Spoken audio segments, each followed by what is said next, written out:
যুদ্ধ শেষ, শহীদ হয়ে গেল অনেকে। ইমাম হুসাইন শাহাদাত বরণ করেছেন। ইমাম হুসাইনের সাথে কাফেলার সাথে যারা গিয়েছেন তার মধ্যে নবী পরিবারের কিছু মহিলারা ছিলেন। এই মহিলাদেরকে, ছোট বাচ্চাদেরকে আসামির মতো বন্দি করে ইবনে জিয়াদরা নিয়ে আসলো কোথায়? এজিদের সেই পাপিষ্ঠ দরবারে। আনার পরে এজিদ সিংহাসনে বসা, রসুলের আওলাদ যারা নাতিরা আছেন তাদেরকে সামনে দাঁড়ায় এখন এজিদ জিজ্ঞেস করে, আসামি দেবতর কে কে আছে, নামগুলা বলো। যখন নাম বলতে বলতে জয়নবের নাম আসলো, জয়নব বিনতে আলী, আলীর মেয়ে জয়নব। শোনার সাথে সাথে ওই পাপিষ্ঠ ইয়েজিদ রাগে ক্ষোভে ফেটে উঠলো। আর মৌলা আলী শেরে খোদার নামটা শোনার সাথে সাথে এখন এজিদে বলে, আলীর মেয়েকে আমার সামনে পেশ করা হোক। নাউজুবিল্লাহ। আলীর মেয়েকে আমার সামনে পেশ করা হোক। এই কথা বলার সাথে সাথে নবী পরিবারের ঘরের একজন খাদেমা ছিলেন, যে কাজ করত, সেবা করত, যার নাম হচ্ছে হযরতে ফিজ্জা। হযরতে, যার মাজার কারবালার শহীদ, অনেকের মাজার পাক কোথায় আছে অনেকে হয়তো জানে না। মনে রাখবেন, দামেস্কের ইউটিউবে লিখে সার্চ দিবেন বাবুল সগীর, দামেস্ক লিখে সার্চ দিলে আপনার কাছে কিছু ভিডিও চলে আসবে, যেখানে আপনি দেখতে পারবেন কারবালার অনেক শহাদায়ে কেরাম যেখানে ইরাকের মধ্যে শুয়ে আছেন। বলেন না সুবহানাল্লাহ। ওই ফিজ্জা ছিল হাফস দেশের মানুষ। কোন দেশের? আর এজিদদের যত সৈন্য ছিল সবচাইতে পাওয়ারফুল ছিল তারা কোন দেশের? হাবশী দেশের। কোন দেশের? হাবশী দেশের সৈন্য সবচাইতে পাওয়ারফুল।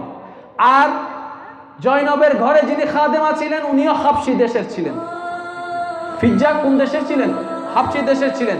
এইবার যখন জয়নবকে গ্রেফতার করার জন্য এজিদ বাহিনীর কয়েকজন সামনে আগালো, তখন হযরতে ফিজ্জা জয়নব রাদিয়াল্লাহু তাআলা আনহার সামনে এসে দাঁড়ায় গেলেন। বলেন না সুবহানাল্লাহ। যখন সামনে এসে দাঁড়ায় গেলেন, এখন জয়নবকে ধরতে গেলে আগে ফিজ্জাকে সরাইতে হবে। জয়নবকে ধরতে গেলে আগে ফিজ্জাকে সরাইতে হবে। এটাই তো বাস্তবতা। যখন ফিজ্জাকে ধরতে গেল, এমন সময় ওই এজিদের পাপিষ্ঠ দরবারে যে সবচাইতে পাওয়ারফুল যে সৈন্য দলটা ছিল হাবশার, ওই হাবশার কয়েকজন সৈনিক তলোয়ার বের করে দাঁড়ায় চিৎকার করে বলে, এ খবরদার, আমার দেশের মেয়ের গায়ে হাত দিবা না। কারণ আমাদের দেশের একটা নীতি আছে, মেয়ে যারই হোক, কন্যা যারই হোক, স্ত্রী যারই হোক, মা যারই হোক, আমাদের দেশের যে নারী সেটা আমাদের মাতার সম্মান, এটা আমাদের মাতার মুকুট। হাবশ দেশের মধ্যে এরকম একটা নিয়ম আমাদের প্রচলিত আছে। সুতরাং ফিজ্জা আমাদের এলাকার, আমাদের দেশের, সুতরাং ফিজ্জার গায়ে কেউ হাত লাগাইলে এই দরবারের ভিতরে, এজিদের এই দরবারের ভিতরে আমাদের সাথে তোমাদের যুদ্ধ করতে হবে। কারণ আমাদের মহিলাদের গায়ে হাত দেওয়া মানে আমাদের মাথায় হাত দেওয়া, একই কথা।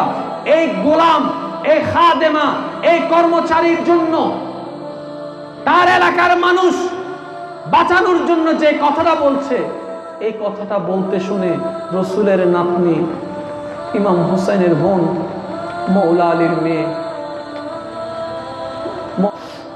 মেয়ে ইমাম হুসাইনের বোন মদিনা শরীফের দিকে মুখ করে বলে, ও মদিনাবাসী, ও মদিনাবাসী, একটা হাফ দেশের নারীর গায়ে আঘাত লাগবে, টাচ লাগবে, স্পর্শ লাগবে দেখে তার এলাকার মানুষ বাদশার সামনে প্রতিবাদ করতে দ্বিধাবোধ করে নাই। অথচ যে রসুলের কলমা পড়ছো তোমরা, সেই রসুলের নাতনির গায়ে হাত দিচ্ছে, আজকে কোনো মুসলমান আমাদের পাশে নাই। ইমাম জয়নুল আবেদিন লিখিত একটা কালাম আছে, ইয়া সাইয়্যিদি ইরহাম লানা ইন্নাল তিয়া রিহাস সাবা ইয়াউমাল ইলা আরদিল হারাম বাল্লিগ সালামি রওজাতাম ফিহান নবিয়ুল মুহতারাম।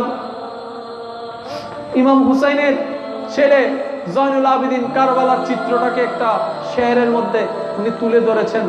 মুসলমান হাজার জন ছিল, কিন্তু ইমানদারের সাথে কেউ ছিল না। তাই তো আল্লাহ কোরআনের মধ্যে বলেছেন, পরিপূর্ণ মুসলমান না হয়ে তোমরা মৃত্যুবরণ করিও না। ওরে কলমা পড়লেই শুধু মুসলমান হয় না। এজিদ বাহিনী কলমা পড়েছে, শুধু আজান দিলে মুসলমান হয় না। এজিদের ক্যাম্প থেকেও আজান এসেছে। নামাজ পড়লে শুধু মুসলমান হয় না, এজিদ বাহিনীও নামাজ পড়েছে। সুতরাং মুসলমান হয় কিভাবে? আল্লাহ পাক বলে কোরআনে, পরিপূর্ণ মুসলমান না হয়ে তোমরা মৃত্যুবরণ করিও না। আল্লাহ, আমরা তো কলমা পড়েছি, নামাজ পড়ি, রোজা রাখি, কোরআন তেলাওয়াত করি, আবার পরিপূর্ণ মুসলমান হব কিভাবে? পরিপূর্ণ মুসলমান হব কিভাবে জানতে চাই বড় করে।